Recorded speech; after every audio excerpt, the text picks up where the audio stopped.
Dobrodošli vsi prisotni in tudi oni, ki bojo še prišli. Posebej sem vesel, da sem uspel dobiti Katjušo Koprivnikarjevo, ki je kot ena od, bom rekel, legend dela med slepimi, žal odhaja. Torej, da jo na kratko predstavim, je ravnateljica, za tiste, ko ne veste, centra IRIS, Center za izobraževanje, rehabilitacijo, inkluzijo in svetovanje za slepe in slabovidne. Katjuša, se slišva? Ja, se slišva. No, dobrodošla.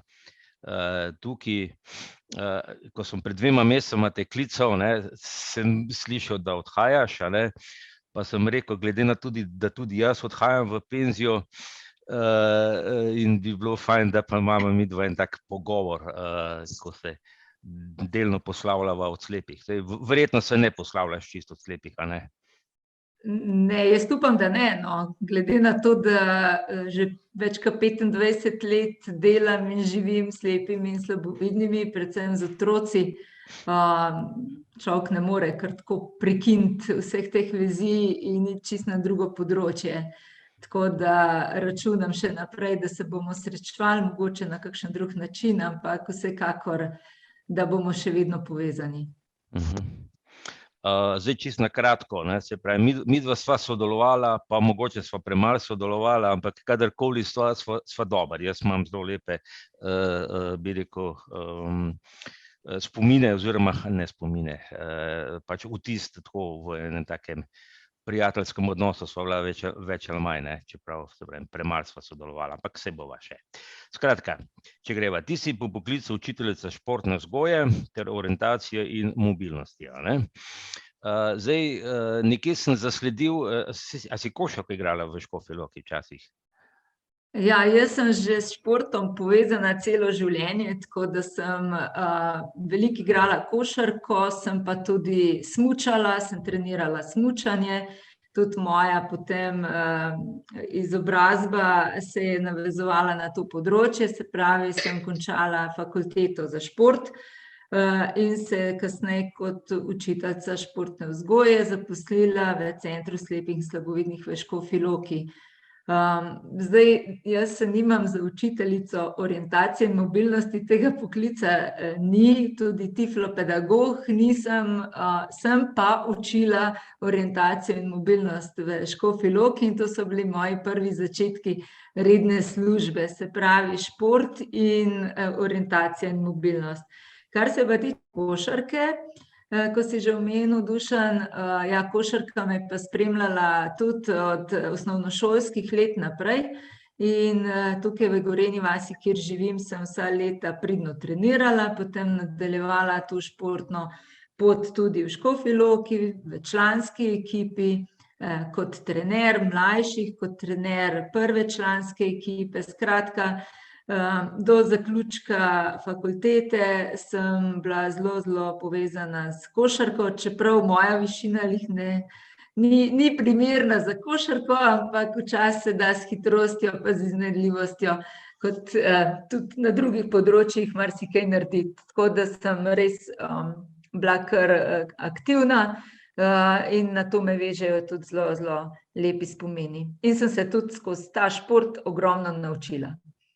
Ti si 96. leta, če sem prav videl tukaj nekje, zdajle ne najdem, si diplomirala, nekaj iz športa pri slepih ali na fakulteti. Ja. A si že takrat razmišljala, da boš šla delati v center?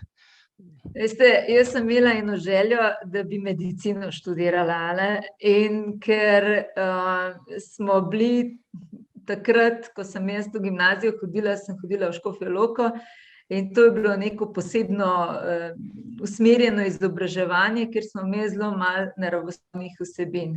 In moj sprejemni izpit, pač nisem bila uspešna na enem sprejemnem izpitu iz fizike na medicini in potem sem pa na nek drug način prišla do dela, ki me veseli. Predvsem vedno me je veselilo to, da sem delala na področjih, ki niso bila taka običajna in da so bila povezana z neko pomočjo, z nekim malo večji izzivi, no, da so mi bili na poti. In v času študija na fakulteti za šport sem potem usmerjala tudi prilagojeno oziroma posebno športno vzgojo, kjer sem se pa srečala s slepimi, slabovidnimi, tudi gibalno oviranimi in tako naprej. In ker se je v Škofji Loki pojavila priložnost, Mirjana Hafner me je takrat povabila na razgovor. Moram priznati, da nisem vedela prav veliko vsem skupaj, ampak sem se iz njih dan hitro učila in potem sem dobivala razne dodatne naloge in nisem poučevala samo športa, ampak kar naenkrat tudi orientacijo in mobilnost. Potem sem se začela ukvarjati z mobilno službo in tako naprej. Skratka, zelo hitro sem potem delala na drugih področjih, ne samo na športu. Sem pa diplomirala z področja prilagojene športne vzgoje, ki je bilo takrat nek program v okviru fakultete za šport, predvsem vrednote slepih, slabovidnih na področju športa. Tako da to je že zelo dolgo nazaj, zdaj bi sigurno čisto drugače diplomsko nalogo naredila. V redu. No, saj prav. Ne, ampak koliko je pa pravzaprav šport pomemben za slepe in slabovidne? Mislim, mi videči si pač predstavljamo, ne, jaz sem si glih rekel, zame je najboljši šport med slepimi in slabovidnimi je golbal, ležiš pa se malo preobračaš naokrog, ne. Če bi zdaj to golbalisti slišali, bi rekli, ja, Dušan, knjige bereš. Ja, tako je. Skratka, šport je absolutno zelo pomemben za vse. Ne samo za slepe in slabovidne. In ko sem jaz videla, kaj se dogaja na področju športa, mladine, slepe in slabovidne mladine, ko so v tistem obdobju večinoma v šolah prav športno vzgojo nadomeščali z dodatno strokovno pomočjo, sem rekla, to pa nikamor ne pelje. Še takrat, ko bi lahko migali po domače, se jih posede za mizo in se učijo tistih matematike in angleščine in ne vem kaj še vsega, kar se že tako ni preveč priljubljeno, no, in jih še športno vzgojo, ko se lahko sprostiš, ko lahko nekaj zase narediš, ti vzamejo. Šport je seveda za slepe in slabovidne pomemben zaradi različnih področij. In sicer eno je sigurno pač sprostitev, druženje, socialnih veščin, drugo je pravilna drža, orientacija, se pravi, spodbujamo pravilno držo. Vse te spretnosti, veščine, ki jih razvijamo skozi šport, so nam v pomoč pri orientaciji in mobilnosti. Žal sem v svojem obdobju, ko sem delala več na tem področju, opazila, da je veliko prekomerne telesne teže, da je neprimerna telesna drža. Skratka, menim, da te športne vsebine res lahko pomagajo na vseh področjih življenja, ne. Tako kot pri vseh ostalih, je pa vedno težko to zagotoviti. Na drugi strani je bilo precej skrbi s strani recimo športnih pedagogov, ki niso ali pa še zdaj ne vejo, kako bi postopali, kako bi s slepimi in slabovidnimi delali. Problem je v tem, da potrebuješ veliko spremljevalcev, da so skrbi zaradi zdravstvenega stanja, da je tudi lažje mogoče za kakšnega slepega, slabovidnega, da se usede, pa kavico spije, pa enega prižge, pa kaj dobrega poje, kot da se malo pomatra, tako naprej. Skratka, jaz sem vedno iskala te možnosti, da se šport predstavi kot nekaj luštnega, zabavnega, in po moje sem bila tukaj kar uspešna, dokler sem na tem področju delala. Od vseh, od gibalno oviranih, otrok z motnjo v duševnem razvoju, tudi odraslih, ko smo smučali skupaj in tako naprej. No, problem je pri integraciji, ne? Čakaj, integracija se je začela tam nekje leta 2000, ne? Saj ti si to spremljala. Integracija v tem pomenu vključevanja v neko okolje se je začela že veliko prej.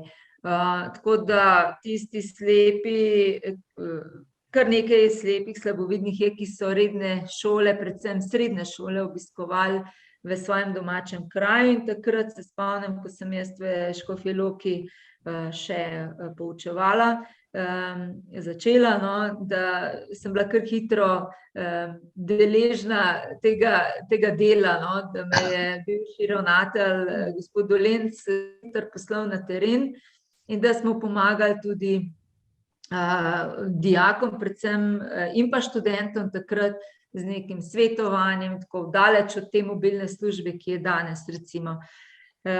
In res integracija, takrat je bila integracija, to bo Ksenija zdaj še mogoče bolj strokovno razložila, jaz to bolj po domače povem. Takrat so se dijaki, učenci vključili v šolo, pomembna je bila vključitev, ni bilo pa toliko pomembno, na kakšen način, in ni se prilagajalo okolja, v katerega so se vključevali.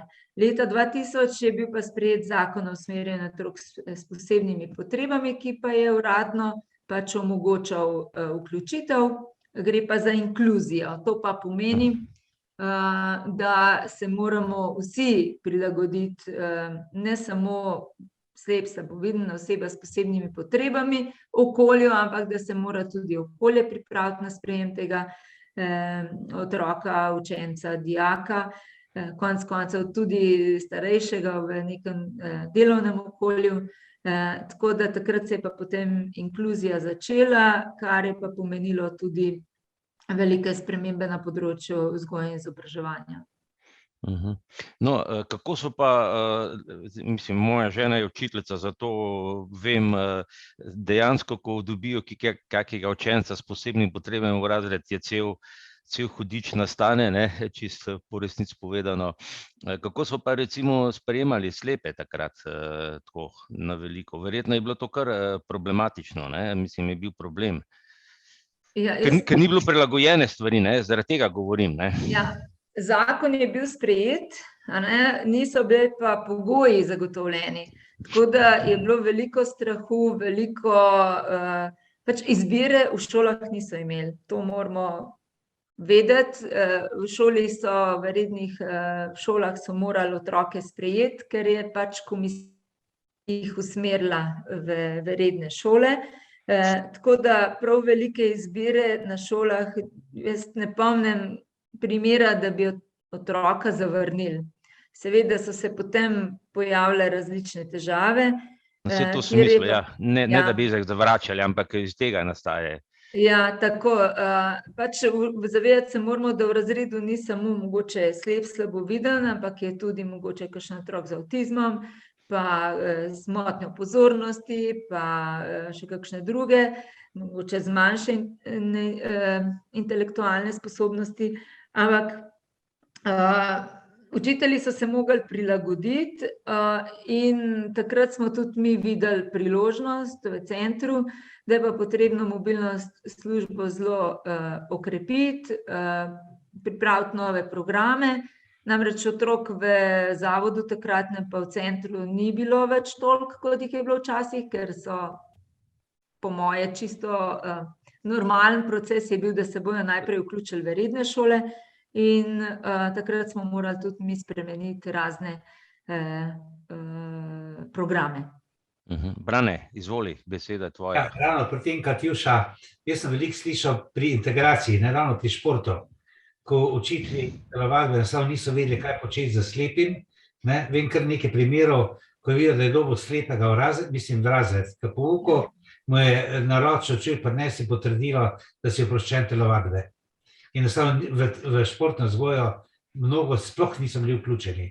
Drži to, ne? Drži, Brane, drži. Problem je bil v tem, da pač na fakulteti jih niso za to prav veliko usposabljali. Gre za neko gibanje, skupinsko delo. In vem, da smo se mi tudi z očesnimi zdravniki dosti pogovarjali, kdaj je katera je tista diagnoza, ki pa mogoče je upravičen športne vzgoje, ker včasih so zelo hitro rekli, ima očesni pritisk, ne sme delati nič. Recimo, in potem smo mi rekli, še v zavodu je bilo tako, smo imeli po kategorijah, ampak potem smo videli, da absolutno so te očesni zdravniki rekli, da bi moral biti, da bi res toliko povečal pritisk v očesu, da ne bi mogel telovaditi. Tako da absolutno je potrebno, ampak najlažje je bilo tako prinesti opravičilo in se zaključi zadeva. Mi smo potem to reševali na tak način, da smo tudi v okviru mobilne službe 2 športna pedagoga zdaj izvajata dodatno strokovno pomoč in pomagata. Tako da se na tem področju se je izboljšalo. Moram pa reči, da je pa inkluzija naredila na področju športa zelo velik minus, zato ker praktično ni več športnikov, ki bi trenirali v slepih slabovidnih, da bi recimo gradili na golbal ekipi, na showdown ekipi in tako naprej. Tukaj je velik minus napram tistem, kar je bilo prej, ko so bili učenci recimo v centru oziroma v zavodu še prej. Irena, izvoli, beseda tvoja. Jaz sem hodila v gimnazijo in moram reči, na žalost, da sem 4 leta bila upravičena telovadba, nisem rabila nobenih upravičil, ničesar. Zraven so me povabili samo enkrat, ker so šli palačinke peči v okviru pol na konc, ne vem, 4. letnika. Tako da jaz sem bila že v zavodu, sem bila sicer znana kot lenoba, zdaj pa odkar imam psa vodiča, pa hodva veliko telovadim, še vedno ne vem koliko, da bi kaj rekla, da bi kaj dosti telovadila, ampak skrbim sama zase, pa naredim tam, če se da, po 6 kilometrov na dan s psom vodičem. No, to je v redu. Irena. Mislim, da tvoja zgodba oziroma izkušnja iz srednje šole, kjer je še veliko slabška v osnovnih šolah, tudi sedaj, je verjetno ni osamljena. Aha, torej, ampak se mogli za tale mobilno pedagoško službo so se mogli tudi verjetno učitelji v zavodu pripravljati, pa je verjetno bil tudi kak problem, ker zdaj se bomo pa furali, namesto da bi bil v razredu, se bomo pa furali po celi Sloveniji, pa verjetno še dodatno usposabljanja, Tako je, ja. Če se vrnem nazaj na Škofjo Loko, kjer smo štartali, se je ta proces inkluzije zelo hitro pokazal in je od leta 2000 do 2004 število srednješolcev močno upadlo, kar je potem rezultiralo tudi v tem, da smo se združili, se pravi Škofja Loka in Ljubljana združila. Ampak v tistih 4 letih smo v Škofji Loki pač videli, kam gre vse skupaj in smo na nek način na področju srednje šole se že zelo v podporo inkluziji, kar je pomenilo veliko novega znanja, tudi spremembo dela, nisi bil samo učitelj v razredu, bil si vse drugo še zraven, veliko več dela starši, z vsako organizacijo posebej se je bilo treba dogovarjati, veliko individualnega dela in to se je potem pokazalo tudi na nivoju osnovne šole, ker se je število otrok vedno vsako leto zmanjševalo in povečevalo na drugi strani število tistih, ki so v inkluziji. In danes recimo 20 učiteljev je redno tedensko po 5 dni na teden na terenu, opravljajo mobilno službo, prevozijo letno več kot 360.000 kilometrov in je to delo zelo stresno. Od učiteljev se pričakuje, da bojo znali izobraževati kader, da bojo psihologi, socialni delavci, zdravniki, učitelji, skratka terapevti in ker pokrivamo celo Slovenijo, smo še šoferji in tako naprej. Tako da ni enostavno delo, predvsem pa ni enostavno usklajevati urnikov, to je pa nočna mora vseh nas, ki se z organizacijo dela ukvarjamo, ker bi vsakrat imel takrat, ko njemu ustreza dodatno strokovno pomoč, in to enostavno ne gre, če učitelj pokriva, ne vem, 15-20 otrok na teden. Ja, ta inkluzija, ne, jaz se spomnim, jaz sem leta 1999 prevzel mlade in sem imel tam od 14. leta pa do 27. leta naprej, pa smo to sicer razdelili na 2 dela, od 14. do 18. In tista generacija, ne, ki je prišla 99. leta iz zavoda, sem je v bistvu skozi nekako furo do leta 11, ko sem imel ta zadeva, medtem ko od zadaj pa mlajšega enostavno ni bilo, ne, tako da je ta v bistvu kako se že imel, delavnica za krepitev duševnega zdravja slepe in slabovidne mladine, ne, je dejansko v nekem trenutku je zamrla, ne, ker teh mladih ni bilo, teh iz osnovne šole, a ne? Ja, to verjamem, da je tako, ker v bistvu so ti učenci, ki so v inkluziji, pač razpršeni. Mi se trudimo recimo s temi raznimi delavnicami, kar je zdajle 2 leti že kar omejeno zaradi covida, ampak prej smo pa, ne vem, 3-krat letno ali pa 4-krat letno, pa šole v naravi, organizirali ravno zato, da so se po triadah združevali in da so imeli nek skupen kontakt, ker en je, ne vem, na eni šoli, drugi je na drugi šoli, tretji je na tretji šoli in če nimajo tega kontakta, se niti ne poznajo med sabo. Prej so se v Ljubljani vsi poznali med sabo in potem tudi si pomagali naprej in se družili in tako naprej. In to je recimo v društvih, tudi v društvih težko navežejo kontakte z njimi, ker je spet v nekem okolju 1, 2 in ne moreš niti delavnice narediti, k starejšim se pa ne priključijo. Tako da vem, da imajo tudi društva težave s tem, da organizira mogoče kakšne dedke mraze za ta male in take stvari, potem se pa že kar zaključi. Težava je tudi v tem, da imajo ogromno dela, se pravi, jaz oziroma v centru smo vedno poskušali pač delo organizirati tako, vse čas, da ni samo učenje. Medtem ko zdaj, ko so v inkluziji, praktično včasih ne upajo priti niti za 2 dni v center na delavnico, ker bojo spustili 2 dni pouka. In to je veliko dodatne obremenitve in težko najdejo čas še za kakšno drugo stvar. Na žalost je realnost taka. Goran, in se ne čudim, da se ne odzivajo, ker so res zaposleni. Lep pozdrav, gospa Katjuša. Zdravo, Goran. Moje vprašanje bi bilo, a se ni dalo recimo, da bi, kot pravite, včasih je bilo veliko ljudi v zavodu, da bi se naredilo tako, da še zmeraj, da bi bilo zavod obvezen 8 let ali pa 9 let, ne? Šele potem nekam v eno videčo šolo.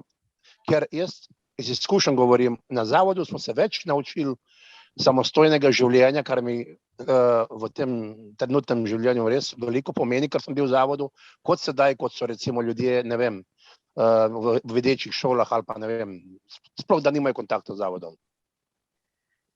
Ja, zdaj to ne moramo narediti, ker zakonodaja tega ne omogoča. Ravno, to je zdaj že 22 let od 2000, ima pravico otrok v svojem domačem kraju obiskovati vrtec, šolo in v redkih primerih se zgodi, da to ne gre več, da odločijo starši, da se prepiše recimo v center. Mogoče jaz pravim vedno, srednja šola bi bila smiselna, v osnovni šoli je pa to malo težje zahtevati, jaz vedno podpiram to ali dnevno vožnjo oziroma v srednji šoli, ko grejo vsi otroci, lahko dijaki v nek dijaški dom, pa ne vidim nobenih težav, tudi če program v centru ni primeren, bi lahko bivali v centru, pa šli na gimnazijo tam drugam. In v takem, ampak se ne odločajo in tukaj ni nobene prisile. So pa na eni strani so prednosti doma, na drugi strani so prednosti v centru in potem pač precenimo, kaj in kako. Pač vsaka odločitev nekaj prinese za sabo. No, Hvala. pa kot starš, ne, če razmišljam kot starš, imam raje otroka doma, ko pa recimo Absolutno. 100 kilometrov stran, ne. Tako, Ne, tako. ne. Čisto iz tega stališča, ne. Tino? Jaz bi pa rad pohvalil gospo Katjušo, da se je spomnim kot zelo dobra učiteljica športne vzgoje, čeprav me je imela samo takrat, kadar me je nadomeščala, ampak že to je veliko in lahko rečem, da je s srcem in z dušem pri športu in da energija, ki jo imate vi, da bo zmeri mlada in da vi ostajate zmeri mlada. Dino, kako si to lepo povedal, veš, kaj to pa mi kar malo poboža dušo. Ja, lej, tako kot si rekel, veš, če imaš nekaj rad, jaz vem, da sva midva tekla, ne? Ja, Ampak si bil že malo predober zame. Toliko energije nisem imela, da sta z očetom potem pa tudi na kakšen krajši maraton, ampak ja, Dino, ti si vsekakor perspektiven športnik, upam, da zdaj tudi kaj delaš na tem. Zdaj niti ne več to, kot kar so te stvari, ne, ampak lahko pa rečem, da ko sem pa z vami sodeloval, pa vse, vi pa človeku prav zagon date. Hvala, hvala. In No, prav me zelo veseli. dobro pokažete stvari, človek se tudi varno počuti, kar je to tudi zelo pomembno pri športu, da se varno počuti. In pač vse te stvari vi imate. Hvala, Dino. Vse Vam pa povem eno tako zelo zanimivo izkušnjo, ko smo še v Škofji Loki vozili dijake na tek na smučeh na Pokljuko, ko si varnost omenil, veš, včasih sem bila jaz tudi mlada, pa malo naivna, pa neumna, pa veliko sem si upala, zdaj si malo manj upam, glede na izkušnje, ki jih imam. Ko smo spustili pač dijake v špuro in so se spustili po kar, bom rekla, za tiste razmere, kar strmem pobočju, pa je bil ovink, pa smo se sam drli, zavi, desno, ne, da so prestopali. Ja, marsikšen je šel čez rob in proti smrekam dol, zdaj recimo tega ne bi nikoli več naredila, takrat smo pa vse živo počeli, pa smo se nasmejali, pa ful je bilo zabaven, pa tako naprej. In no, to se tudi ostali spomnejo, teh dogodivščin, na srečo se ni nič zgodilo, ampak lahko bi se pa drugače končali, tako da čas ta moja energija tudi ni lih najboljša, da si toliko stvari upam, ampak ja, če ne se pa ne bi zgodilo nič, če ne bi nič riskirali, to je pa tudi res. No, to je res, ja. Irena, predno ti dam besedo, samo še eno vprašanje. Katjuša, veš, kjer je bil prvi smučar slovenski slepi? Pozabila, ne vem. Janežič, mislim, da ste pisal Janežič, ki je bil dijak Poljanske gimnazije v Ljubljani. On je bil verjetno nekako prvi smučar, no, na svetu, ker je v bistvu tako nekako so mi povedali o njem, da je bil zelo tak športnik. So neki zapiski, to vem, da so. Nisem pa se zapomnila. Sem pa slišal, ko si omenila o tem smučanju, nekako so na okroglem smučali in so celo, ne vem, neko krajinsko društvo je postavilo neke merilne naprave in te stvari in potem, ko se je nekdo spustil dol, je se to lepo podarilo in zapisnikarsko mizo in vse te merilne naprave, tako da so potem, bom rekel, 2 dni spet postavljali nazaj.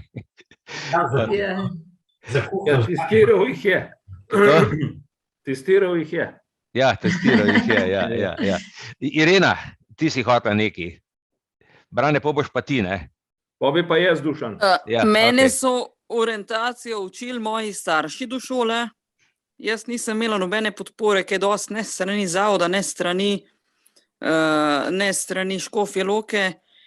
Prvi pa drugi letnik me je sicer nasmel še zavod takrat, ampak ni bilo kaj dosti, prišli so sred leta se pozanimati, kako mi gre in tako naprej, pa ker ni bilo dosti problemov, ker smo jih sproti reševali v šoli, sami z profesori, ki so bili tako odprti, pa tako da ni bilo kaj dosti problemov. Po 4. letniku na maturi je prišla gospa Murnova me paziti en dan, ko sem maturo delala kot prva slepa Slovenka, pač po tej novi maturi, po letu 95, jaz sem 96 delala maturo.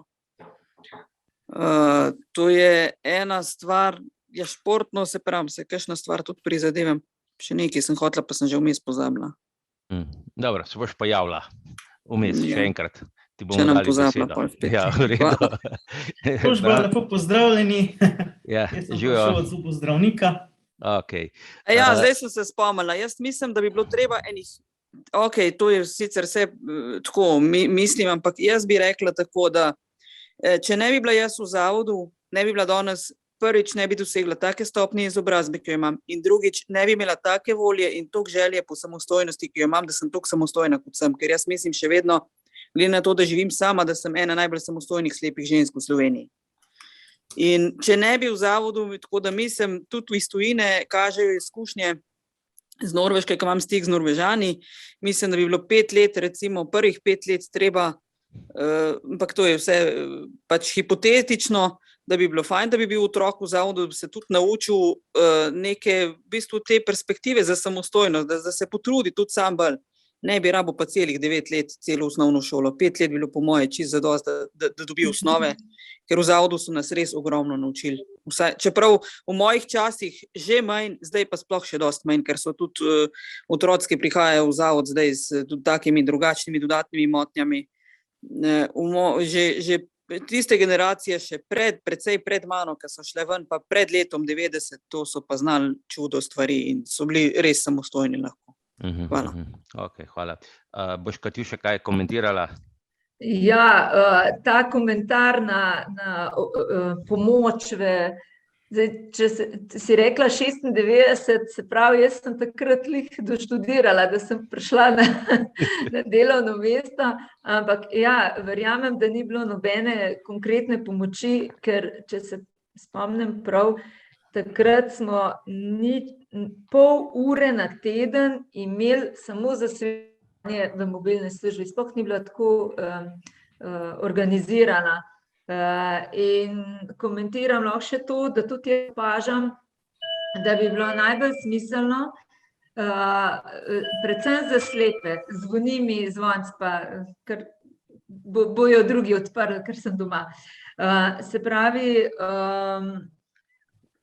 tudi jaz opažam in tudi starše svetujem, če je to možno, da prve 4-5 let v osnovni šoli, da so učenci, da bi bilo super, če bi bili učenci v centru Iris, ker bi osvojili orientacijo, osvojili bi brajico, osvojili bi rokovanje z vsemi pripomočki, na veščinah socialnih bi delali, na vsakodnevnih veščinah bi delali. In izkušnje kažejo, da tisti učenci, ki so šli tamle 6. razred ven, nimajo nobenih težav. Res ne, se znajdejo, tudi spremljevalca ne bi rabili. Toliko samostojni postanejo, ne. Prav pa tudi ugotavlja Širena, da je zdaj struktura otrok v centru popolnoma drugačna, kot je bila prej, da je veliko otrok z več motnjami, z dodatnimi motnjami, in od teh učencev ne moreš pričakovati take samostojnosti, kot bi sicer lahko od gimnazijcev, recimo, če bi bili taki učenci pri nas. Pa so tudi, ker imajo različne dodatne motnje oziroma zdravstvene težave in so se tudi na gimnazijo tudi zdaj vpisali, recimo prejšnje leto, in so tudi zelo uspešni. Brane, izvoli. Sam učenje sem hotel dodati, to je bilo tam zadnji za gradom pa kuhno po tisti strmini, ne? In da dejansko tudi jaz vem za Janez Žiča, da je bil prvi, so pa tam letih 1950-52 že ogromno in zelo veliko smučali. Naši starejši slepi sami vejo to povedati, da so bili zelo aktivni pri športu takrat. Toliko sem hotel No, ampak to ne zmanjšuje Katjušine vloge pri tem, da je spet uvedla smučanje. Vsekakor. Ne, samo eni pravi, da se zdaj kasneje začelo življenje slepih. Z tega vidika, marsikaj je bilo tudi prej pa upadlo, pa se spet poraste. Katjuša, morda še eno vprašanje z tega področja, ampak kaj pa ti meniš, da grejo študentje s posebnimi potrebami na fakulteto za šport? Tudi to je eno, ne vem, koliko poznaš tole, vem, da en vozič, kar želel biti upisan, pa tako naprej, tudi z tega vidika mogoče. Verjetno poznaš. Jaz mislim, da je čisto v redu, da gre. Jaz to podpiram, samo ne vem, če je fakulteta na to pripravljena. Ker se mi zdi pomembno, da na fakulteto, s tem, ko se upišejo študenti s posebnimi potrebami, Darko Đurić je tam upisan, ta plavalc, pa mislim, da je Blaž Koščak tudi, ki je bil pri nas v mobilni službi, slaboviden, da je tudi dokončal ta študij. Skratka, jaz vidim to plus, tako kot se upiše nekam drugam, pa je treba prilagoditi pač študijski proces.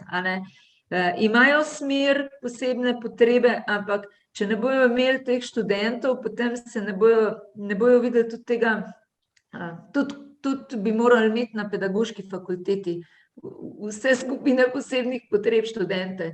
Zato, ker se mi zdi, da se na tem področju zelo malo dela.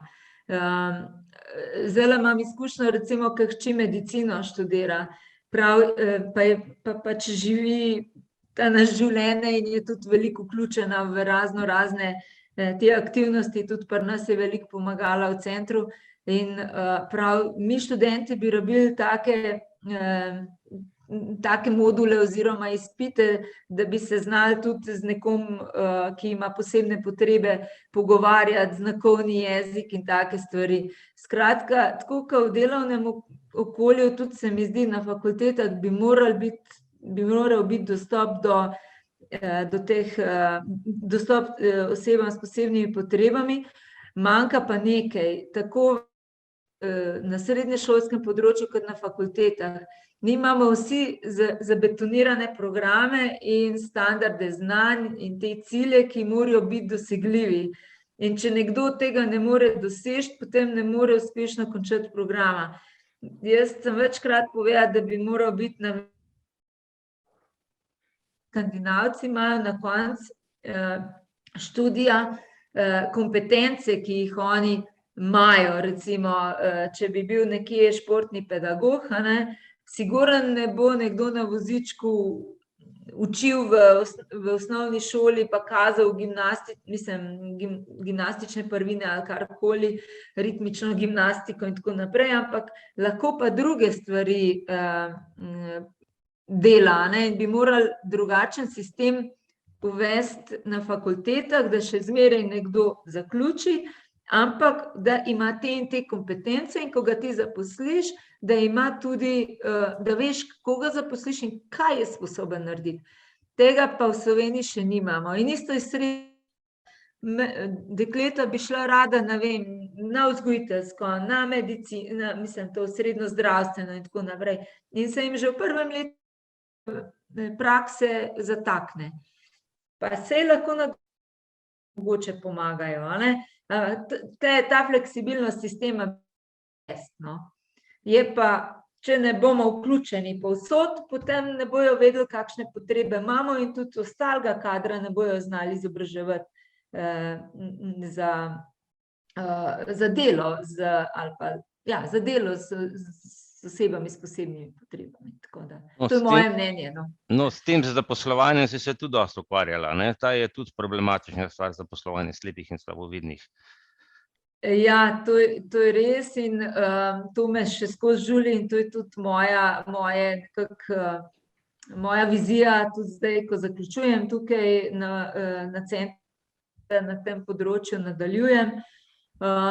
Skratka, ko delaš v srednji šoli oziroma ko toliko energije, ko toliko enih tudi denarja konec koncev državnega gre v izobrazbo na naših slepih in slabovidnih, je res grozno, da potem nekje ne najdemo možnosti zaposlitve in da se potem mladi, sposobni ljudje tako hitro upokojijo, namesto da bi bili aktivni, je to meni pač nedopustno. Jaz sem se ukvarjala na področju, pač trenutno v šoli, v centru Iris sem se ukvarjala, kako to tranzicijo iz izobraževanja na trg dela narediti, in v okviru tega imamo kar nekaj projektov in izkušenj, ampak šola sama po sebi ne more veliko tega pomembnega koraka naprej narediti. Vem, da se tudi zveza zelo trudi na tem področju, ampak bom jaz zdaj poskusila nekje pač izven šolskega sistema tudi kaj na tem področju narediti. To je moja želja oziroma vizija za naslednjih 10 let, ker menim, da je veliko rezerve na tem področju.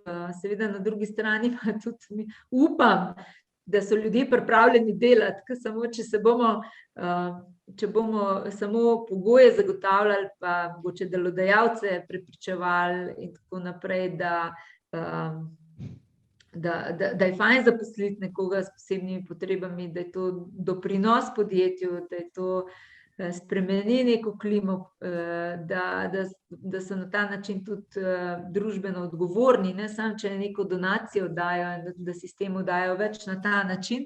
Moramo imeti na drugi strani tudi, rekla, slepe in slabovidne, ki so pripravljeni delati. To je tukaj imam pa jaz malo mešane občutke in moram še malo raziskati to področje. Super, hvala. Izvoli center Iris. Branka. Branka, ja. Jo, Katjuša. Jo, Branka. Ko te ne morem v živo in sem vesela, da sem se danes lahko priključila.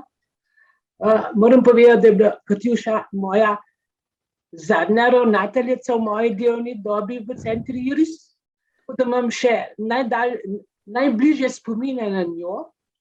Jaz sem zdaj 5. mesec v penziji, pogrešam center Iris, sodelavce Katjušo.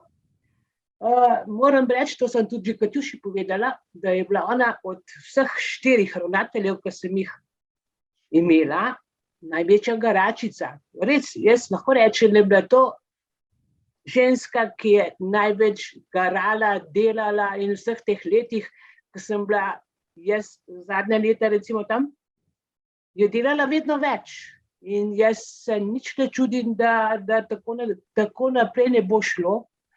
In jaz si dam res eno veliko pohvalo za vse, kar je naredila. Dobro smo se razumele, pridna je bila tudi, mi smo bili pridni, zato ker je pač tak bil pravi pristop do dela. In se ti zahvaljujem, Katjuša, da si uspela vse to narediti, kar si. In ti želim na novi življenjski poti veliko uspeha. Če še nekaj dodam, kar se tiče kam bi jaz dala otroka, ki je slep, slaboviden. Jaz sem to vedno tudi na seminarjih, ki sem jih recimo imela za starše, učitelje. Resnično bi ga dala v šolo za slepe, ampak s tem, da bi bil ta otrok tudi vsak dan doma. To je bilo zelo fajn. Recimo, ko sem začela jaz delati, so otroci res odhajali domov sem na 2 meseca, ali pa zelo poredko, pa vikendi so bili odprti.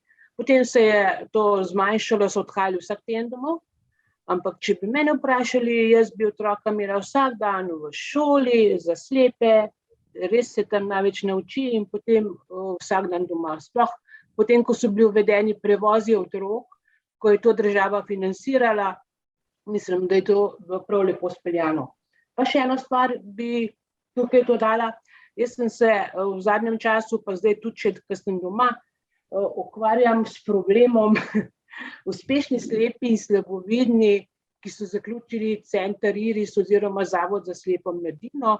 Zajela sem obdobje od leta 1980 pa do zdaj do 2020, bom rekla, s pomočjo matičnih knjig, ki so bili v zavodu, in imam ogromno teh podatkov. Našla sem cirka 60 uspešnih slepih in slabovidnih, ki so zaključili zavod oziroma center IRIS. Zdaj, odvisno spet, kaj vzamemo, kaj je kriterij uspešnosti, ampak nabrala sem več kot 60 oseb, ki so bili uspešni po zaključku šolanja. Zdaj, vsi niso zaposleni, seveda, ampak neka uspešnost se vidi, in tudi sodelavci, ki smo pregledali te podatke, ki jih imam zbrane, je kar veliko uspešnih slepih in slabovidnih, ki so zaključili zavod. Toliko od mene. Katjuša, tebi pa lep pozdrav, pa veliko uspeha, predvsem pa zdravja. Hvala, Branka. Ja, res je, tako kot si rekla, veliko sem delala oziroma veliko delam, taka sem, hočem nekaj premakniti naprej, in tako so mi tudi sledili kolegi, ki niso imeli druge izbire, ali? Se pravi, to je bil razlog, da si 2012 postala ravnateljica. Ne, to ni bil razlog. Ne. In si potem s to svojo energijo furala tako daleč, da se center preimenoval oziroma zavod preimenoval v IRIS. Vzeli ste, se pravi, novi programi, novo ime, ne, oziroma nov koncept, novo ime, in iz tega ste prešli na vse te zadeve, ne, kar se zdaj dogaja. Ne. Zdaj v bistvu celo sem slišal, da celo gluhoslepe boste poučevali oziroma bodo poučevali v zavodu. No. Ja, zdaj ne vem, kdaj se bo to zgodilo. Skratka, naša vizija je zelo taka, že kar nekaj let, pač moraš imeti neke take dolgoročne cilje, če hočeš, da se nekaj zgodi, a ne. Jaz mislim, da smo v vsem tem obdobju pač pokazali tudi državi, da brez centra, da predstavlja en zelo pomemben del v sistemu vzgojno-izobraževalnem, da z nami nimajo kakšnih posebnih težav, da smo veliko sami naredili na strokovnosti, ker pač v Sloveniji ni nobenih študija, ni izobraževanj, morali smo iti ven, da smo zelo dobri v pridobivanju projektov. To so bila pač tista dodatna finančna sredstva, ki so omogočala nakup opreme, izobraževanja in tako naprej, in da smo vzpostavili, po moje, unikaten sistem zgodnje obravnave, ki ga nima nobena druga inštitucija že zdajle več kot 10 let, in nas tudi ministrstvo pri tem podpira, da tudi pač uvajamo nove srednješolske programe, kot je gastronomija in turizem, ker smo skozi vse te naše aktivnosti ugotovili, da je to področje, ki je zelo perspektivno za zaposlovanje slepih in slabovidnih, da je aktualen ta program tako za fante kot dekleta, da omogoča pač opravljanje mature in tako da to se mi zdi en tak zelo perspektiven program. In ja, imenoval prav zato, ker so se morala ker smo čist drug način dela morali vpeljevati, in sedaj izobražujemo kot nek edukacijski center za učitelje, smo potem izvajamo dodatno strokovno pomoč. Ogromno je svetovanja, obračajo se na nas tudi starejši, ne samo mlajši. Zaposlitve, tudi na področju zaposlovanja se obračajo z vprašanji na nas. Ko si pa že omenil gluhoslepota, je pa tudi v naši viziji to, želimo postati center, ki bo izobraževal tudi gluhoslepe. Vem, da se zdaj pripravlja nova zakonodaja, da se bo tudi pač, da naj bi bil tudi nekako opredeljen učitelj za gluhoslepe. In mi smo v letošnjem letu dobili projekt, ki je vezan prav na pridobivanje dodatnih znanj učiteljev za poučevanje gluhoslepih. To smo zelo ponosni na to, šli bomo obiskati različne ustanove po Evropi, kjer bomo pridobili dodatna znanja. Vem, da zelo aktiven in mogoče tudi bolj usposobljen kader oziroma društvo je društvo Dlan na tem področju, vendar tam ne izobražujejo. To je tako podobna situacija, kot Zveza slepih ne more nadomestiti izobraževalnega sistema. Nekje je društvo, nekje pa šola. Tako da jaz upam, da bomo na tem področju tudi nekaj naredili. Namreč Zavod za gluhe se s tem problemom ne ukvarja, ne želi ukvarjati, nekdo se pa more in jaz mislim, da je to res priložnost in tudi potreba, ker se veliko otrok v zgodnji obravnavi zdajle odkrivamo, ki imajo tudi te težave. Seveda še druge, ampak je prisotna gluhota, gluhoslepota. Prej dam Ireni besedo.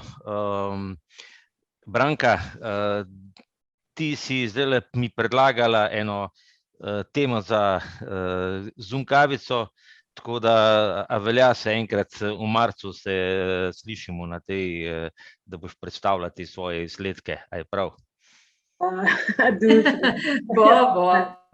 Ja, v redu, ampak vse smo se tudi s Katjušo pa z drugimi, to so varovani osebni podatki, jaz imam sicer zbrane, sam ne morem pa, lahko bi pa naredila eno statistiko iz tega, ampak okay. No, bova nekaj naredila. No, moram priznati, da ti si bila moj prvi stik s stroko, tako da je fajn, da leta 1999 so začela sodelovati.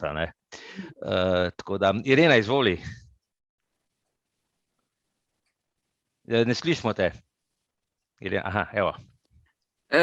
Jaz sem hotela samo reči glede zaposlovanja. Jaz sem fakultete končala in tako naprej, ampak pomoči pa strani države nisem dobila nobene.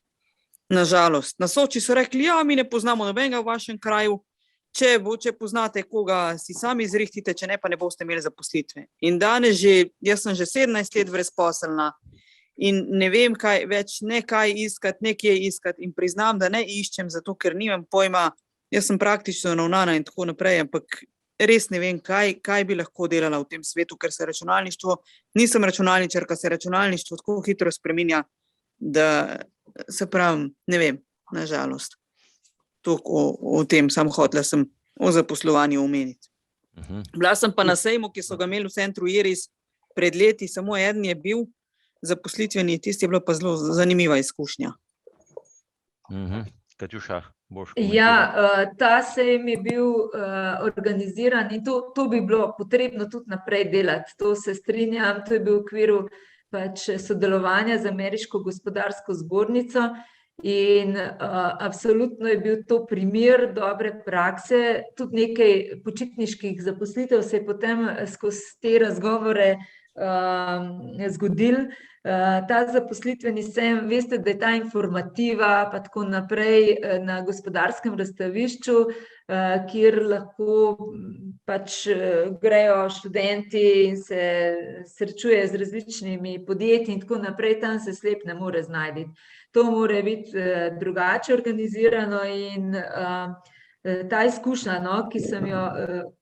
ki sem jo dobila z MČM-om, je pa, da smo organizirali 10-minutne razgovore z različnimi podjetji, naredili smo seznam, vsak je pripravil slep svoj življenjepis, ki ga je predstavil tudi takrat potem na razgovoru in se odločil za podjetje, ne vem, ki mu je bližje, ki ponuja njemu bolj neko zaposlitev, ki ga zanima. In namen tega je pa bil, da se eno drugega naučijo. Se pravi, delodajalci so spoznavali, kaj vse lahko slepi počnejo, kako lahko aktivno živijo, ker nimajo pojma. In to so bili kadrovniki, ki so dobili čist drug pogled v to življenje. Na drugi strani je bila pa izkušnja slepega, slabovidnega, da se je pa mogel v 10 minutah hitro obrniti in se predstaviti. In to so bile v bistvu bolj izkušnje, bolj tak trening, kako je to treba. Jaz pa vidim veliko težavo v tem, ko smo se pogovarjali, ali samo prošnjo za zaposlitev napisati, da si slep, slaboviden ali ne, ker te pa sploh ne povabijo in tako naprej. In tukaj so zelo različne izkušnje od podjetij, kaj bi naredili. In vem, da je kar več teh slepih, slabovidnih rekel, da nič ne napiše, da so slepi, slabovidni. Če pa pride na razgovor, je pa to velik šok potem na drugi strani, kar je pa tudi kontraproduktivno. In moje razmišljanje gre v smeri, da je treba res osveščati delodajalce in delati na tem, da se ne bojijo, da se povabijo, tudi če mislim, da pridejo v stik in da spoznajo, kaj lahko počnejo slepi, slabovidni v nekem delovnem okolju, kako se temu prilagoditi in kje vse pomoči lahko dobijo. Tako da na tem delu je še veliko rezerve. Soča pa Zavod za zaposlovanje, to sta dva subjekta, ki za moje pojme nista, pač delata v skladu s svojimi zmožnostmi ali pa znanji, strokovnimi znanji, je pa daleč od tega, kar bi naredili. No, pa zdaj najine delovne organizacije, mislim, da so kar pristopile k temu, da kar zaposlujejo, mi imamo tudi kar nekaj slepih oziroma slabovidnih zaposlenih, če ne drugače preko javnih del. Tam pri tebi imate pa večerjo v temi, pa hostel ste uvedli, pa še kaj bi se našlo, vrt čutil, naprimer. Tako da se kar nekaj dogaja. Ja, mi smo se trudili predvsem z namenom, da mi dobimo izkušnjo, kaj pomeni slepega, slabovidnega imeti zaposlenega, kaj to za sabo potegne, ker v bistvu, če ti svetuješ ostalim, moraš malo vedeti, kaj svetovati, pa kaj lahko tudi pričakujejo. Ni enostavno, naši organizaciji je mogoče to vse samoumevno, vse te prilagoditve, tako da smo včasih še premalo pozorni. Ampak ta hostel, ki smo ga imeli, je bil zelo dobra izkušnja, isto večerja v temi in tudi vrt čutil, ampak kar se pa tiče zaposlovanja v šolstvu, je pa problem v tem, da moraš imeti ustrezno izobrazbo. Če kot javni zavod imamo tukaj, moramo imeti učitelja, in samo preko projektov lahko zaposlujemo mogoče kakšen drug kader, ki je pa nujno potreben za dobro delo. Tle, ko imamo mi Anjo zaposleno, je super in za učence, in za prilagajanje gradiv, in za izvajanje delavnic, in za srečanje s starši, pač to je čisto nekaj drugega, kot če grem jaz tja govoriti. Anjo čisto drugače vzamejo kot za svojo, kot če jaz pač, ki vidim dobro, govorim nekaj iz izkušenj, pa si mislijo, lahko tebi govoriti, se niso v naši koži. Goran, izvoli. Slišali smo se, tudi odhajajo iz zavoda, gospa Branka je šla, pa zdaj gospa Katjuša. Če ni skrivnost, a nam lahko poveste, a boste šla kakšno v privatne vode ali kaj drugam, kaj ti velike škode je res, da odhajate? Kam? Ni skrivnost, jaz nič ne skrivam. Jaz sem se odločila, da zaključim zdajle s tem delom v centru Iris, pač ker sem glih na enem takem prehodu, 25 let delovne dobe, 10 let ravnateljca, in pokazala se je priložnost, da se pridružim mojemu možu, ki se ukvarja z digitalizacijo. On se ukvarja z svojo računalniško pot, je začel tudi s slepimi in slabovidnimi, tako da na tem področju tudi nadaljuje, se pravi, ukvarja se s pametnimi strategijami in tako naprej. In ker imam letošnje leto relekcijo, sem se odločila, da v tem trenutku pač omogočam, da naredim spremembo, vsem ostalim jo priporočam in tudi sama moram kdaj temu pristopiti in sem se odločila letos njemu, da mu bom pomagala na tem področju, istočasno pa želim razvijati področje inkluzivnega zaposlovanja. Zato sem rekla, da ostajam v stiku s slepimi in pa področje pomoči rednim osnovnim šolam, srednjim šolam, vrtcem pri razvoju inkluzivnega okolja. To sta dve področji, ki me zelo zanimata in bom na tem sigurno delala istočasno, pa tudi z Borisom, ker je veliko stvari povezanih. Tako da, bom privat doma v Gorenji vasi in blizu vam na nek način. Super, hvala. No, jaz tega vprašanja nisem hotel vprašati, če boš sama povedala, drugače pa. Saj veš, ko sem te poklical pred 2 mesecema, ko sem zvedel, da odhajaš, sem rekel, nič ne bom vprašati, ti sam povej, če imaš danes čas, da bi se pol o tem pogovarjali. Aksinja, izvoli. Hvala lepa. Jaz se tudi pridružujem Branki. Jaz sem Katjušo spoznala, ko je bila še mlada punčka v minici pa v bularčkih, se spomnim prejšnjem tisočletju. Potem sem pa spremljala njen razvoj do tega, da je res tudi kot pri Branki bila moja zadnja ravnateljica. In ne samo to, kar je Branka rekla, da si izjemna garačica, ampak si tudi vse ostale kolege, večina kolegov navdušila za to, da so naredili maksimum iz sebe.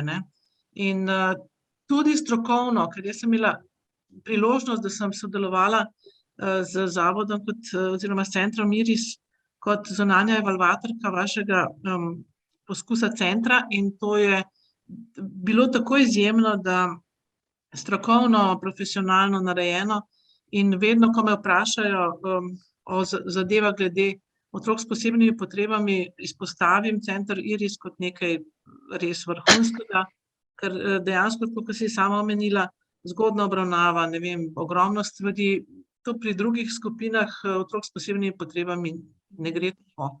In res smo lahko vidite, še vedno govorim smo, res ste lahko vzorec tudi za tujino pravzaprav. Tako da jaz ti želim vse dobro na svoji poti, na tvoji poti te pa popolnoma razumem, da si verjetno skoraj pregorela pri vseh teh angažmajih, kar si vse vložila v center IRIS, ampak vidim, da boš ostala s slepimi, tako da srečno, Katjuša. Hvala za to, da smo lahko skupaj ustvarjali kakšno stvar. Hvala, Aksinja. Moram reči, da niti nisem pregorela. Jaz imam še toliko idej, ki bi jih lahko skozi center IRIS udejanjila, ampak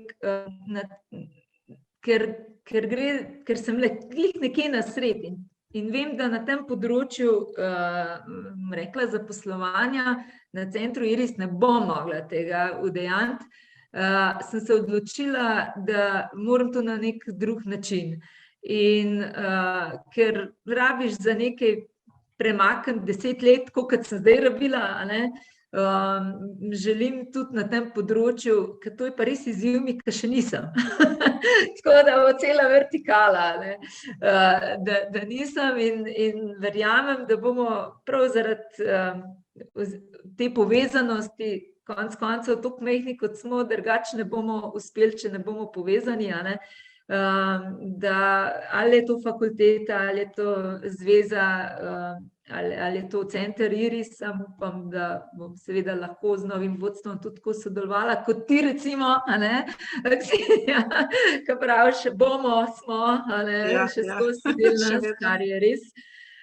Si tudi ti veliko prinesla v center s svojimi študenti in verjamem, da ste se tudi vi z nami skupaj razvijala od vseh teh letih Tako da, ja, jaz 10 let rabiš in toliko imam še pred sabo, približno, da lahko nekaj naredim. Tudi kontaktov in nekih so tako sveži, recimo jaz sem zelo aktivna v Rotary klubu, v Lions klubu in tako naprej, to so podjetniki, ampak če rešujem zdajle samo COVID situacijo, pa samo razporejam neko delo, tega napredka ni. In zadnje 2 leti je mene to najbolj motilo na tem področju, kar delam, da se ukvarjam res samo z nekimi papirji in ni nekega napredka naprej in to mene duši. Tako da tudi iz tega vidika sem se odločila, da neko spremembo naredim. No, super. Brane, pa potem je pa spet Goran. Izvolite. Katjuša, tudi se pridružujem, da je Iris v tem času tvoje vladavine res velike korake naprej naredil in te želim dejansko veliko uspeha na tvoji nadaljnji poti, predvsem pa zelo dobre delovne odnose z svojim novim delodajalcem. Ja, ne bom biti prijavila, če me bo kaj sekiral. In pa, ali je že možno kaj še skrivnost, kako bo z tvojim nasledstvom? Veš, da smo radovedni. Ja, tako je. Imeli smo razpis, prijavila se je ena pomočnica ravnateljice na srednji šoli iz Zavoda za gluhe, tako da neko, rekla, kontinuiteto posebnih potreb, tako da ne bo prišla čisto iz nekje z drugega področja. Bila je edina prijava, tako da je svet tudi potrdil, zdaj čakamo mnenje ministrstva in če bo vse po sreči, s 1. februarjem nastopi pač to delovno mesto. Tu sva. Prosim? Pravim, tu sva. Po datumu tudi. Goran. Ja, tako. Ok, hvala. Goran, izvoli. Gospa Katjuša, še malo prej sem pozabil. Jaz bi sam to rekel, da gospa Katjuša je ena med prvimi osebami, ki je podprla Večerjo v temi in ki smo bili pač mi začetniki in res se je zelo dobro odnesla. Upam, da še zmeraj to nadaljuje s tem in izkušnja za gospo Katjušo res v tistem času je bila res imenitna in zelo lepa. Hvala, Goran. Ja, Večerja v temi je do covida redno, imeli smo ogromno obiska in smo praznovali, v bistvu Večerjo v temi so imeli kot darilo za upokojitve, rojstne dneve, 8. marec, ne vem kaj še vse. Skratka, Damjana je to zelo naprej lepo vodila, Dušekova, in imamo ogromno prošenj, ampak zdajle v tem trenutku niso pogoji taki, da bi lahko to izvajali. Tako da ja, to je sigurno ena od zelo dobrih stvari, na katero sem tudi jaz zelo ponosna. In je spet projektno delo, vse izven teh rednih delovnih obveznosti, tako da izkušnja je bila super in jaz lahko samo rečem, da se da. Se da hostel, se da to, se da masaža, se da vrt čutil, se pravi, to slepa oseba počne, če ima voljo na eni strani, voljo do učenja, voljo, če se prilagodi okolje in če ima ustreznega mentorja. Tako da vse to mora se nekako poklapati. Joža, si ti hotel nekaj, ne? Ja, jaz sem pa hotel tako, dober dan, Katjuša Koprivnikar.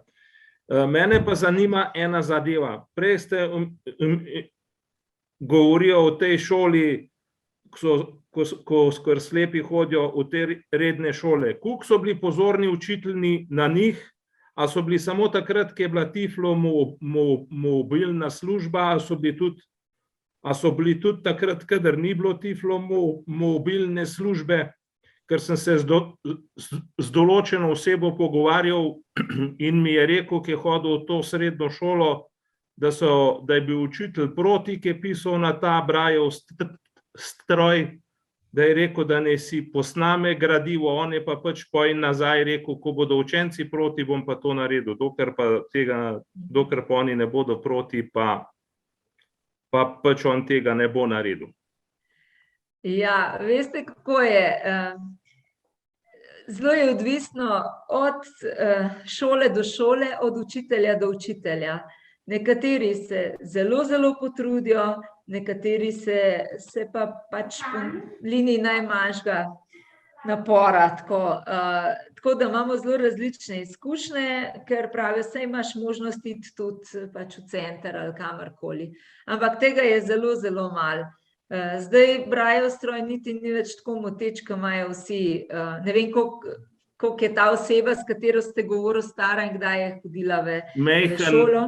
Mejhan, mlajša je, kakor jaz, ali pa kar dost, ampak enkrat smo se pač na enem športnem dogodku dobili in smo malo o tem govorili. Jaz sem tudi eden izmed bivših gojencev zavoda in upam reči, da mi ni nič žal, sem hodil pač v zavod, sam takrat je bil moj ravnatelj France Rožanc in tudi z tole Branko Terpinov, ona je glih takrat, ko sem jaz nekje v 8. razred hodil, je prišla kot socialna delavka, tako da jo dobro poznam, tako da vem, kako je in pač res v tistem obdobju, ko sem jaz hodil v zavod, smo hodili na vsake, mesec domov, 14 dni, kakorkoli, ni bilo to tako organizirano.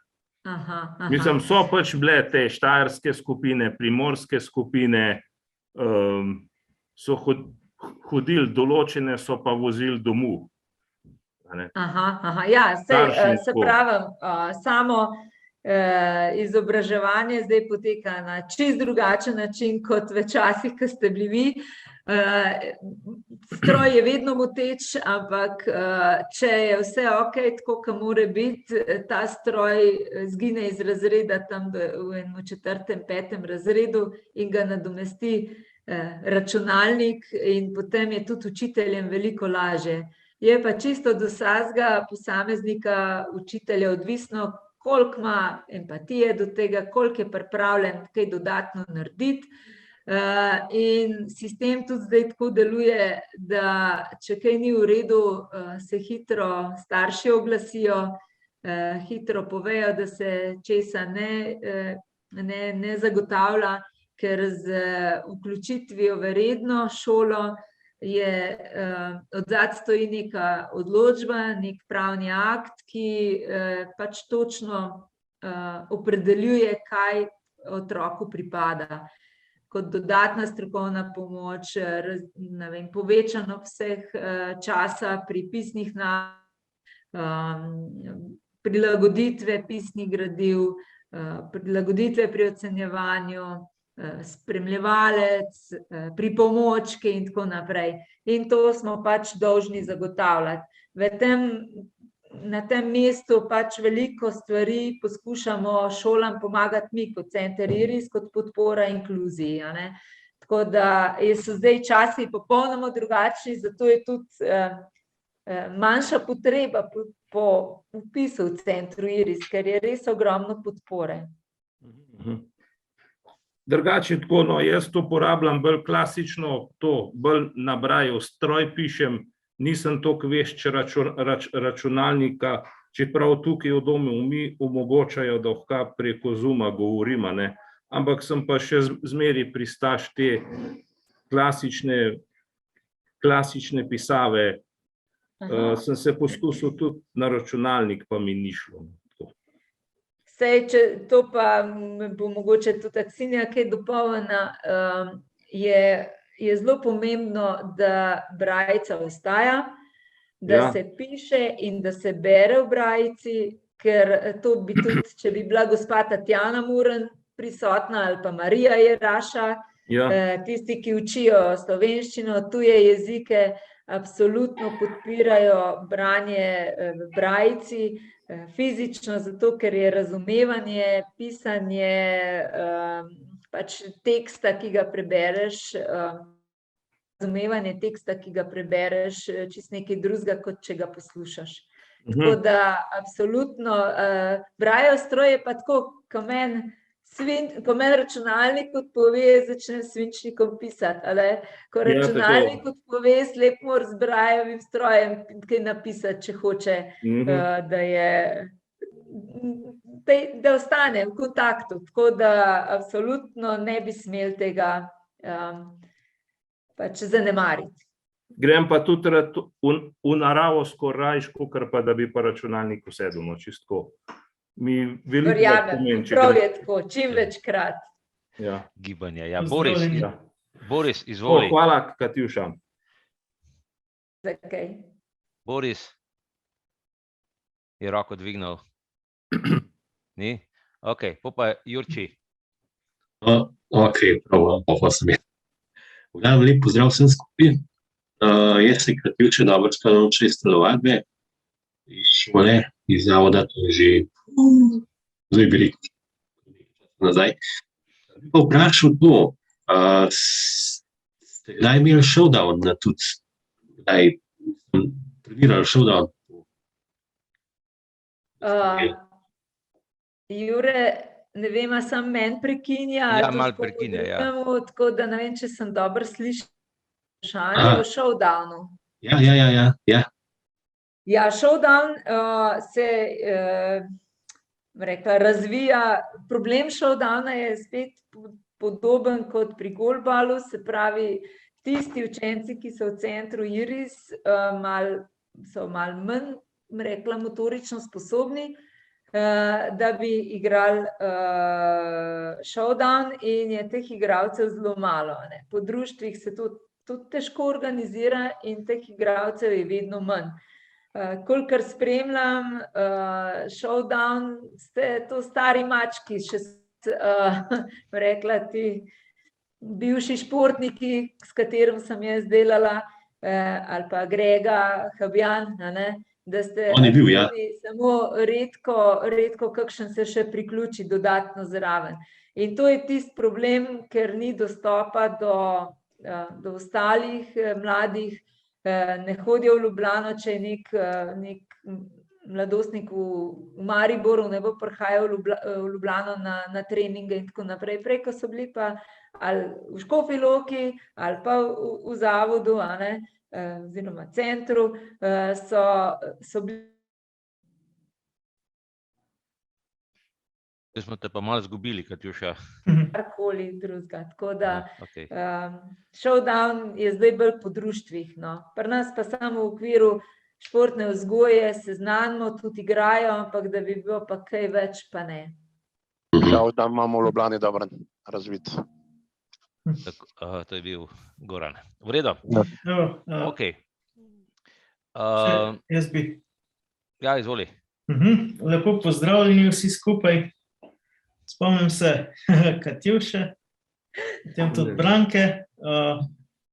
Branka iz zavoda, Katjuša še iz Škofje Loke.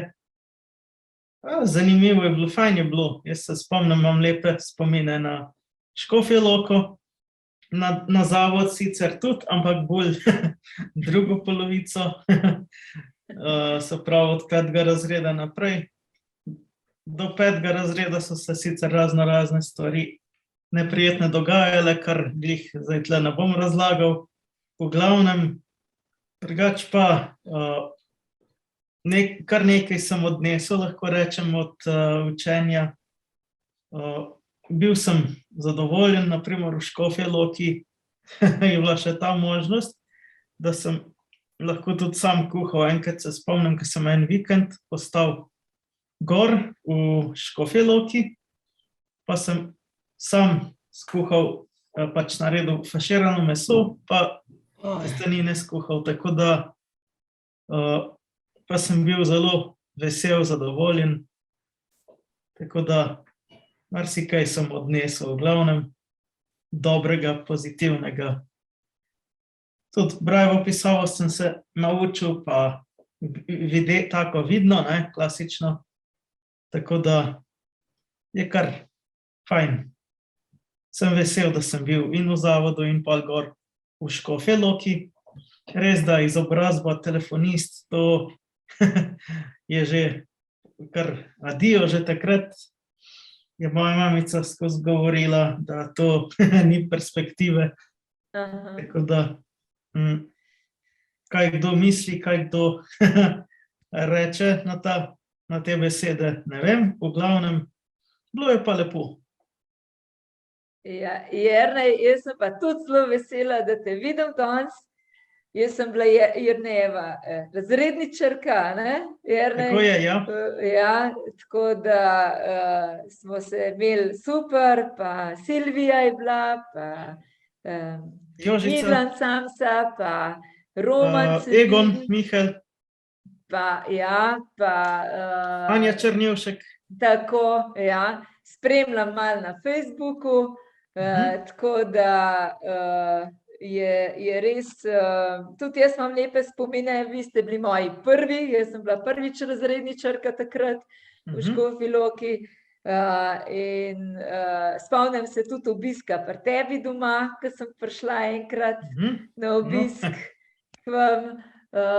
In vem pa, da si tudi eno drugo stvar ti rad kuhal, ne vem, kaj si že nekaj z mlekom, pa nekaj, eno prav posebno, pa en poseben si imel pri kuhanju čaja, da si tudi nekaj posebej, čaj si kuhal, se spomnim, tako da imam tudi jaz zelo lepe spomine na tisto obdobje, ko smo bili skupaj. Tako da, ko si pa rekel telefonist, je pa res tako, da je pač bilo to še obdobje, ko je ta program bil še aktualen, drugega ni bilo, zdaj recimo, če bi prišel zdaj v šolo, bi bil pomočnik v biotehniki in oskrbi, kar pomeni, da bi samo kuhal 2 leti.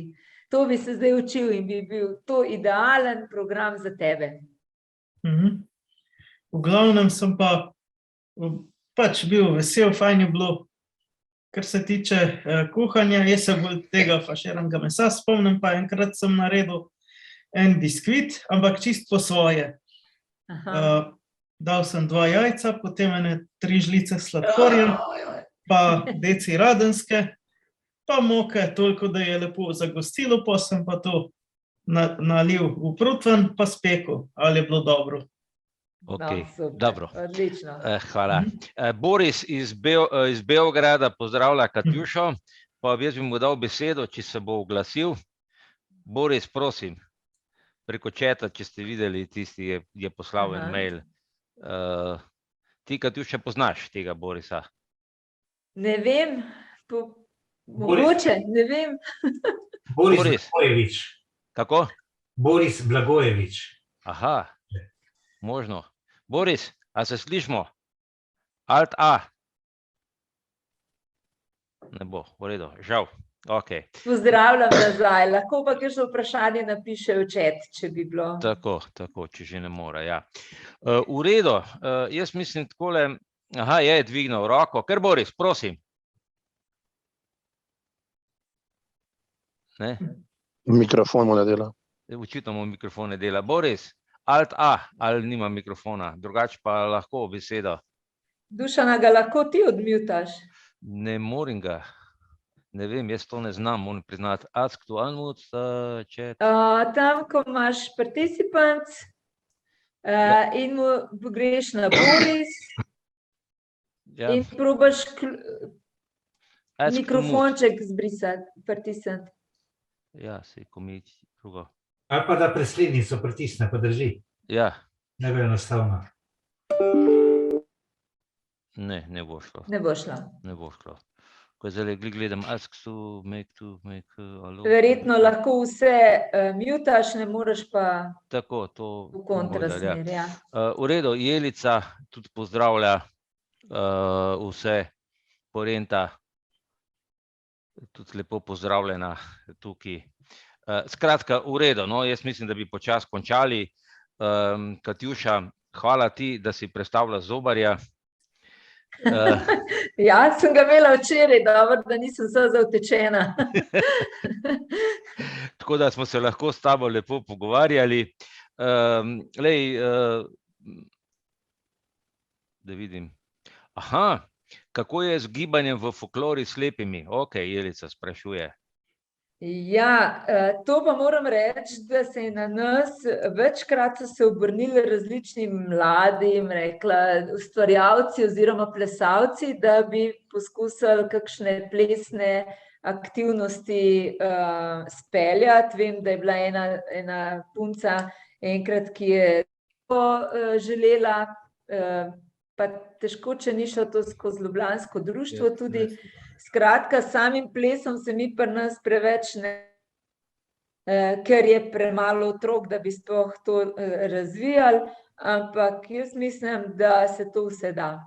Imeli smo aerobiko, recimo, jaz sem aerobiko vodila in ko smo vaje osvojili posamezne korake, to ni bil noben problem. To vem, da smo tudi eno obdobje, je bilo en projekt na Zvezi za šport invalidov, ko smo tudi te stvari uvajali in smo pri nas recimo imeli v centru aerobiko, pa so hodili, 2 sva imeli in so hodili takrat na te vadbe. Tako da mogoče, če ima kakšen drug, kakšno izkušnjo s plesi, da se še oglasi.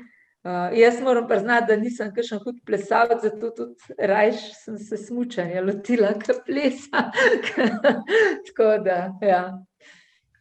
Mogoče se jaz oglasim samo toliko. Ja, Branka bo vedela, se bo spomnila, je bilo kar dobra tradicija plesa, še Stane Florjančič, nekdanji ravnatelj, je poučeval ples in so znali kar plesati te klasične plese, potem je prišel pa en mlad Matjaž, Branka, kako se že Brinovec. Brinovec, bravo. Ja.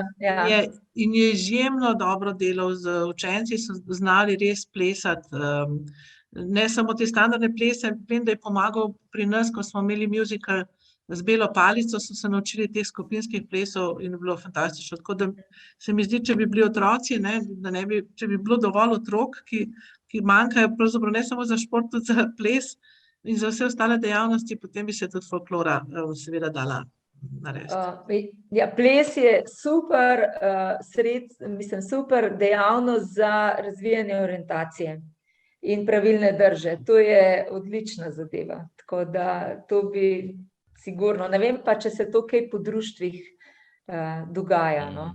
Se mi zdi, da je to super.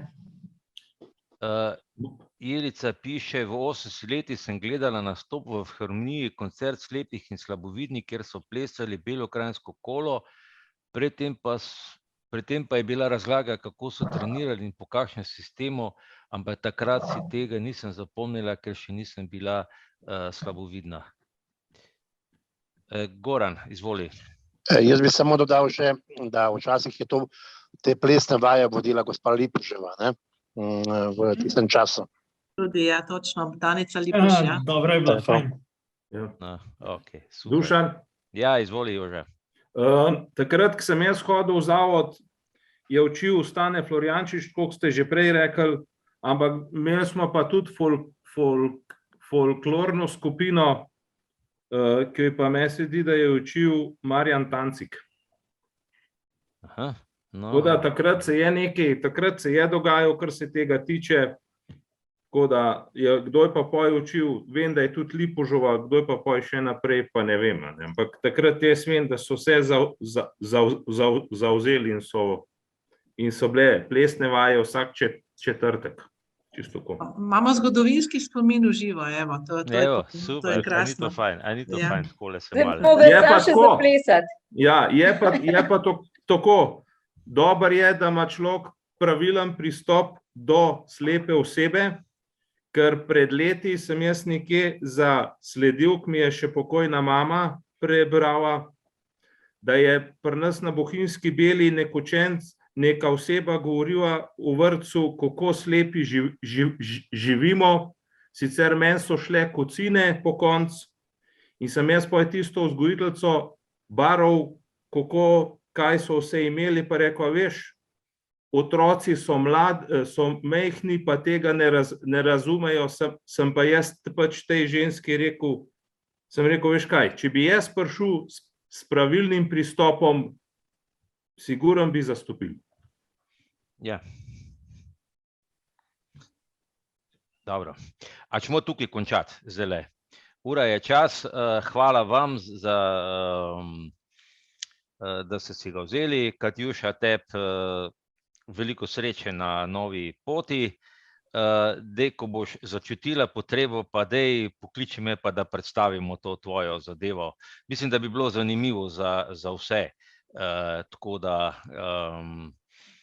Ksenija, hvala, da se vklapljaš, pa bomo še. Veseljem. Tudi Jelica pravi, da je hvala za spomine, da bi še kdaj na to temo tudi kako rekli. Torej, hvala vsem skupaj, pa se vidimo naslednji teden. Naslednji teden pa imamo o mreži spremljevalcev. Tema bo nekaj oglašanja iz tujine, malo bomo pogledali, kako je ta mreža spremljevalcev po svetu.